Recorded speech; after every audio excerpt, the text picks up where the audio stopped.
What details will and won't get you? I like to be straightforward. I like to be blunt, very honest in our education. So here's what it will get you. We're also going to talk about what it won't get you. Don't expect these things to be the miracle fix-all for all of your wedding woes, but they will do a lot of great things. Number one, they're going to get you published. They're going to get you more brides and clients. Why would they do that? Because you're going to get more exposure based off of the images that you're producing. Yeah, like every single bride, like all they pin is detail shots. Yeah. They don't ever frame them. They don't ever put them in an album, but they pin the crap out of them. Yeah. Okay, ongoing marketing that plays into the fact that these are going to be the most shared and used images. Happy venues and vendors. This is your networking opportunity, styled shoot opportunities. And some of those are going to be paid styled shoots. Some of those are going to be just for kind of collaboration styled shoots, but they're huge in terms of being able to market your business. All sorts of wonderful things are going to happen, and we have a couple case studies to show you. So why don't you take it from this? So this is actually one of our pin boards from our Lynn and Jersa Pinterest page. And if you guys can scroll through our Lynn and Jersa Pinterest page right now, you'll see that we have multiple boards on here for ranging from cakes to dresses to shoes to couples portraiture to venues, you name it. And the reason why we have so many boards is because it helps us, because it's technically SEO friendly imagery and they're all keyworded, so we show up not only on Google but on Pinterest for both venues and for vendors. Secondly, brides are using Pinterest as essentially like a mood board for their wedding, right? So we want to make sure that our images are showing up as much as possible everywhere on Pinterest. And we don't actually do the pinning most of the time. It's the brides that pin from our website because we instruct them to do so, essentially.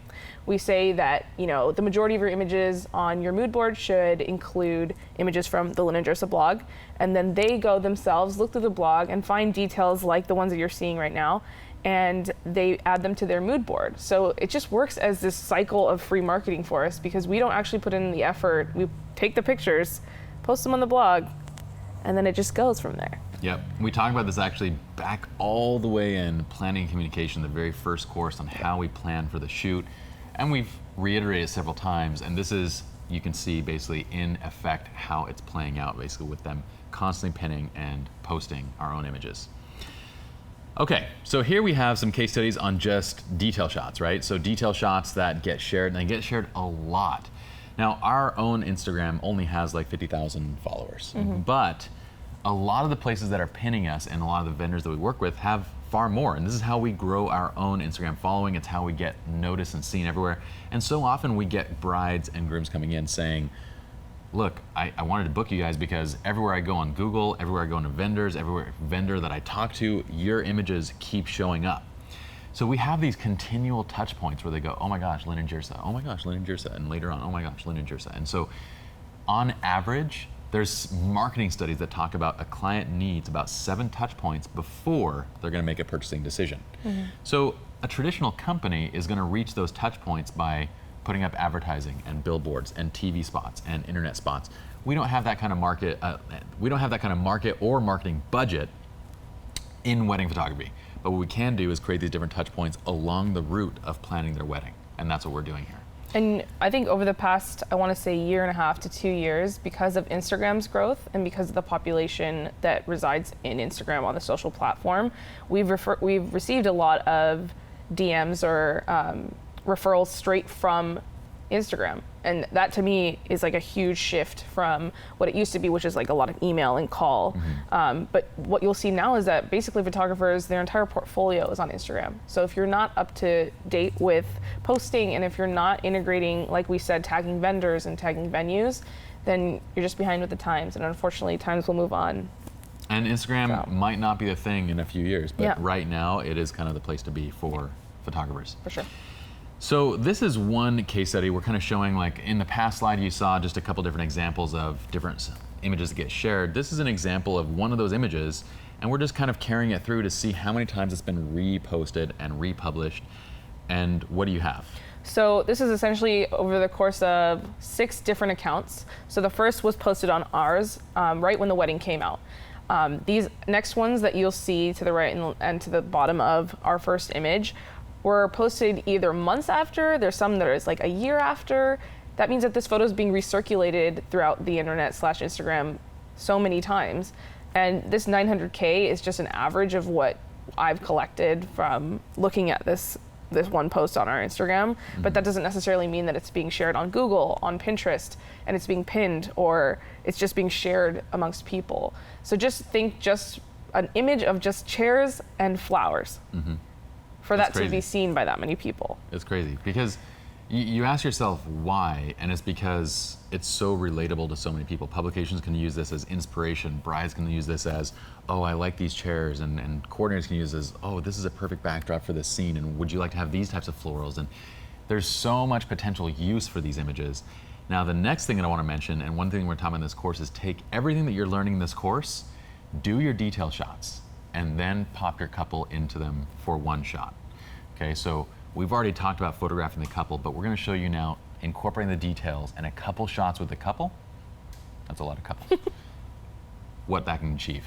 So this is another image. So this is, I just wanted a shot of the altar basically, and this is after the ceremony had occurred. And I just had the couple pop in for a shot as we were doing this shot, because I had the perfect sunset and I just wanted to get this for the coordinator. So this is another image, and this has been seen by up to 6.8 million people worldwide. It has already over 170,000 likes just from Instagram itself. And that's just Instagram. We're not talking about any other platform at all. And that's just an average. I couldn't fit how many times this image got shared. So it's actually probably a couple 100,000 more than what we're seeing here. Absolutely. But it's, I mean, if you really study why this is being shared, it's not only because it's Pelican Hill, a great venue.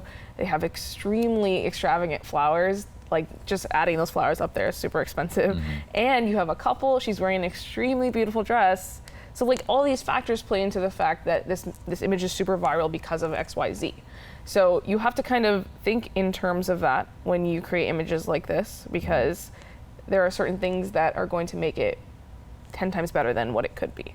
Absolutely. And when you go into a shot like this, thinking about the different vendors, you might approach details and all that kind of stuff differently when you realize, oh my goodness, my florist has 150,000 followers. Oh my gosh, the dress designer has 5 million followers. Oh my goodness, Loving Haute Couture, where she bought the dress, has 1.6 million followers. All of these people that are involved, you're tapping into their networks by simply creating images that they themselves can use as well. And by doing so, you're benefiting your own business and your own marketing potential.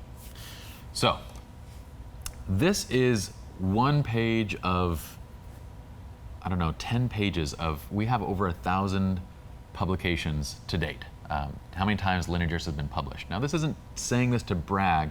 This is saying this because everything that we're teaching in this course is real information that you guys can act upon to get published, to get seen, to get your images out there. This is one page of 10, just showing in the past, I think, year and a half, basically. And this isn't even everything in the last year and a half. We only started creating this like 6 months ago. We started putting this thing together. So we're missing so many publications already. And it's gonna be impossible to track every possible place that the images are being used and published and so forth.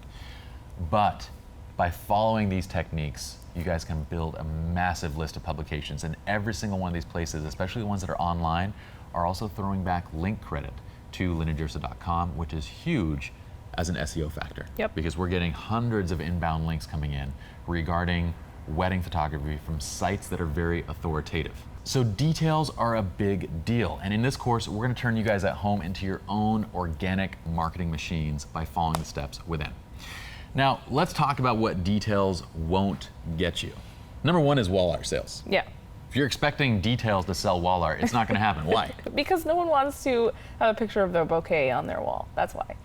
At least no one that we've met yet. That's not to say there isn't one or two people out there that want that, but nobody's come in and said, oh my gosh, I just wanna have, I wanna pay $3,000 and get all these things put on my wall. I just wanna see the flowers.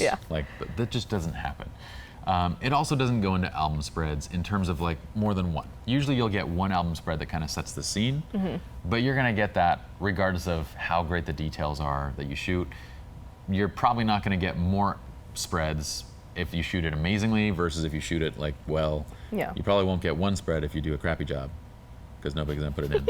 If you do a crappy job on your details, you're not going to get the one spread.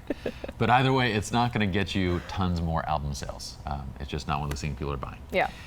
Going on to number 3, I put in there that detail shots are generally not going to get you happy clients. Why do you think I put that in there? When someone thinks about Linen Dresser, they're not going to be like, oh man, they took these insane detail shots. Man, that's what I'm going to remember. That's what I'm going to put in their Yelp review. It's mostly going to be their couples portraits because they're in them and they feel like they share that experience with us. It's going to be couples portraits, emotional stuff, capturing things that they missed. It's going to be all those things. They're going to appreciate the details, don't get me wrong, but it's never one of those things that they come into and hire us for. Yeah. It's just kind of an add-on of helping them to see all the different pieces of the day. And it's a great thing to have, but it's not going to make the wedding. Yeah. It can break it, however. Like when they've put, a couple $100,000 into the florals and the different arrangements, and you forget and you go and you mess it up, it will ruin it. But once you have them, it's like it's not going to be one of those things that is overly impressive to a client and going to make them. But it will create a lot of organic marketing.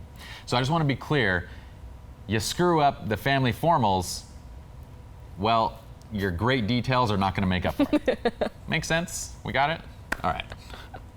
Okay. Let's go on to ideal lenses for details.